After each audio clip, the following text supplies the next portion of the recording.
Every Christmas season growing up, and even now, I try to sit down and watch the first two Home Alone movies. And it's crazy because the second one is essentially just as good as the first one. However, there's one cringe-inducing scene in that second movie that always makes me roll my eyes. The little boy Kevin is speaking with the scary pigeon lady about how he's been bad this year and doesn't deserve any Christmas presents. And then the pigeon lady just drops the dumbest ideology. First, she says that a good deed erases a bad deed. And then that on Christmas Eve, good deeds count for extra. With ideas like that, I think there's a reason people hadn't talked to her in years. Any good Christian knows that as far as being right with God goes, our good deeds aren't worth anything. You could turn to a bunch of Paul's letters to emphasize this, but hear what he says in Galatians 2:16.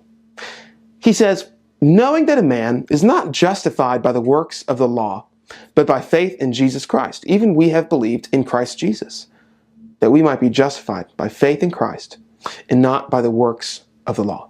For by the works of the law, no flesh shall be justified.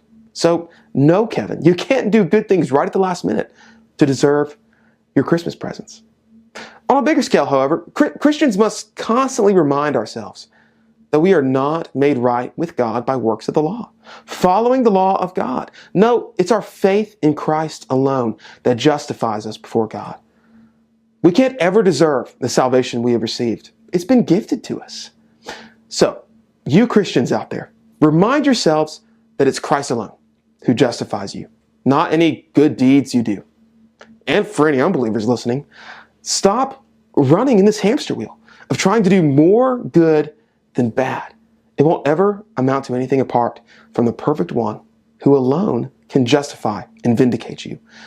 So put your faith in Jesus Christ, who alone can save and make you right. Change begins in you.